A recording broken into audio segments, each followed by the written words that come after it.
जय हिंद प्यारे साथियों, बहुत बहुत स्वागत करता हूं आप लोगों अपने चैनल वैकेंसी पॉइंट पर। तो दोस्तों एक बार फिर से हाजिर हो चुका हूं आप लोगों के सामने। दोस्तों मैं इसमें आपका सबसे बड़ा कन्फ्यूज़न दूर करने वाला हूं कि आखिर इतने नंबर लाने के बाद भी क्यों नहीं हुआ है चयन। और दूसरी चीज़ ये है दोस्तों कि इस भर्ती में एसआईटी जाँच मतलब होनी चाहिए या नहीं होनी चाहिए, या फिर इसके नंबर कब तक शो होंगे।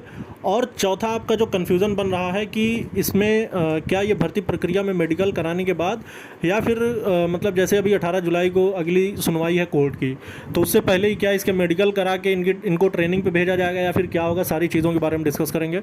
और अगर आपके मन में अभी भी कोई भी डाउट चल रहा है और जितने भी कैंडिडेट नॉट सिलेक्टेड हैं उनको मैं अपने टेलीग्राम पर शेयर करूँगा, उनका मैं सारा डिटेल। तो अगर आप लोग मेरे टेलीग्राम पर जुड़े नहीं हैं तो लिंक मैं आपको डिस्क्रिप्शन में दे दूँगा, वहाँ से आप ज्वाइन कर लीजिएगा। और जितने भी कैंडिडेट नॉट सिलेक्टेड हैं उन सब का मैं डिटेल, मतलब कितने क्वेश्चन लाने के बाद भी उनका चयन नहीं हुआ है, वो मैं शेयर करूंगा। दोस्तों मुझसे कई सारे ऐसे कैंडिडेट जुड़ गए जिनका बहुत ही ज़्यादा नंबर है। मैं इसमें फिर भी एक कैंडिडेट का तो शेयर कर रहा हूं कि उसके 134 क्वेश्चन सही हैं, फिर भी उसका चयन नहीं हो पाया है। लेकिन ये आंसर की में उस काउंट करने के बाद ये पता चला था। लेकिन नॉर्मलाइजेशन में उसके साथ क्या हुआ है, अगर कोई भी कैंडिडेट जनरल का भी है तो अगर वो 134 नंबर लाया है और फाइनल कट ऑफ गई जनरल की 126, तो तब भी 8 क्वेश्चन का डिस्टेंस है। 8 क्वेश्चन क्या किसी के कम हो सकते हैं?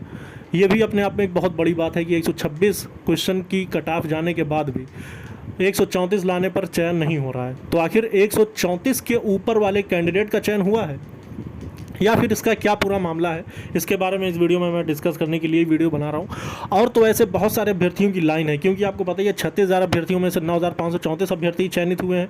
तो ऐसी स्टोरी बहुत सारे लोगों की, और बहुत सारे ऐसे कैंडिडेट हैं जिनको मैं जानता हूँ जिनका ये कहना था कि ये भर्ती बिल्कुल सही जा रही है, इस भर्ती को पूरी होनी चाहिए, ऐसा वैसा तमाम चीज़ें कह रहे थे। लेकिन अब उनकी मांग है कि एसआईटी जाँच होनी चाहिए, और एसआईटी जांच में अगर धांधली पाई जाती है और आधी से ज़्यादा इसमें सीट जो है वो धांधली में पाई जाएगी, ऐसा वो अब कह रहे हैं। मैंने ये वीडियो आपको पहले ही बनाया था और पहले भी आपसे मैंने कहा था कि ऐसा होगा। अगर आपको अभी नहीं लग रहा है, इसकी सच्चाई जो है वो आपके सामने आएगी। तो आखिरकार अब उनका ये मानना है कि ये बात सही थी, जो सर आप कह रहे थे वैसा ही हो रहा है। क्योंकि वो अब ऐसा कह रहे हैं क्यों, इसलिए कि वो अब इस भर्ती से बाहर हो गए, अब उनका इस भर्ती में कोई अस्तित्व नहीं बचा। और रही बात जहाँ तक एसआईटी जांच की, तो अगर एसआईटी जांच होगी तो री एग्ज़ाम का क्या मसला है, री एग्ज़ाम होगा कि नहीं होगा, ये तो अपने आप में एक अलग मैटर है। लेकिन फिर भी सेकेंड लिस्ट आने की पूरी उम्मीद है दोस्तों। आप लोग की उम्मीद जो है वो कायम रहनी चाहिए, लेकिन वो उम्मीद इसी बात पे रहेगी अगर इस भर्ती की एसआईटी जांच होती है तो अभी भी एक मौका है आप लोगों के पास। अगर आप लोग अपना जी जान लगाते हैं इस भर्ती के लिए, मतलब ये कि दोस्तों आपको पता है सरकार पूरी तरह से सहयोग करेगी। अगर इस भर्ती में धांधली इस पैमाने पर पाई जाती है तो पूरा विश्वास है। जिस तरह से योगी आदित्यनाथ, सीएम, उत्तर प्रदेश के सीएम योगी आदित्यनाथ का एक न्याय पसंद एक शख्स हैं वो, जिनका अपना खुद का एक वो होता है, उनका खुद का एक मत है कि न्याय सबके साथ होना चाहिए। कोई भी कैंडिडेट, कोई भी वर्ग विशेष का कैंडिडेट किसी के साथ भी अन्याय नहीं होगा, चाहे ओबीसी हो, चाहे SC/ST हो, या ईडब्ल्यूएस हो, या फिर वो जनरल में आता हो। तो कोई भी ऐसा कैंडिडेट किसी के साथ अन्याय नहीं होगा। तो थोड़ा धैर्य और थोड़ा संयम रखने की ज़रूरत है। और रही बात दोस्तों हाईकोर्ट की, तो हाईकोर्ट का जो आदेश आना है वो 18 जुलाई को है।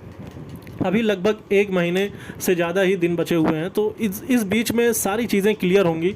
और रही बात एसआईटी जांच या फिर मेडिकल की, तो मैं आपको बता दूं रिज़ल्ट घोषित हो चुका है, फाइनल रिज़ल्ट आ चुका है। अब मेडिकल में कोई भी विलंब नहीं हो सकता। मेडिकल के लिए सबकी लिस्ट जारी होने वाली है और उन्हें अब स्टेप बाय स्टेप मेडिकल कराया जाएगा, तो मेडिकल से कोई लेना देना नहीं। लेकिन जहाँ तक रही बात एसआईटी जाँच की दोस्तों, एसआईटी जांच होनी चाहिए, इसलिए नहीं कि इस भर्ती में धांधली हुई या फिर मतलब और कोई मुद्दा, या फिर इस भर्ती को रद्द कराने के लिए, या फिर, लेकिन इतनी ज़्यादा कट ऑफ जाने का क्या औचित्य है? बहुत ज़्यादा हाई कट ऑफ है। 126 नंबर, आप ये 126 क्वेश्चन न देखिए, 316 जो नंबर आए हुए हैं, ये 316 नंबर देखने की ज़रूरत नहीं है। इसमें बात यह है कि 134 लाने वाला भी नहीं हुआ है। आप अनुमान लगाएं कि 134 क्वेश्चन सही करके, मतलब ये अपने आप में एक बहुत बड़ी बात है भाई। अगर 134 क्वेश्चन सही है तब भी नहीं हुआ, ये अगर आप सोचें तो शायद आप सर पकड़ के बैठ सकते। और रही बात दोस्तों यूपीएसआई भर्ती में मार्क्स कितने हैं किसके, इसकी मैं पूरी खबर आप लोगों तक जल्द से जल्द शेयर करूंगा। चैनल से जुड़ जाना, वीडियो को लाइक और शेयर करते रहिएगा। सारी खबर सबसे पहले वैकेंसी पॉइंट चैनल पे आपको मिलेगी। इस वीडियो में इतना दोस्तों, फिर मिलेंगे। जय हिंद, जय भारत।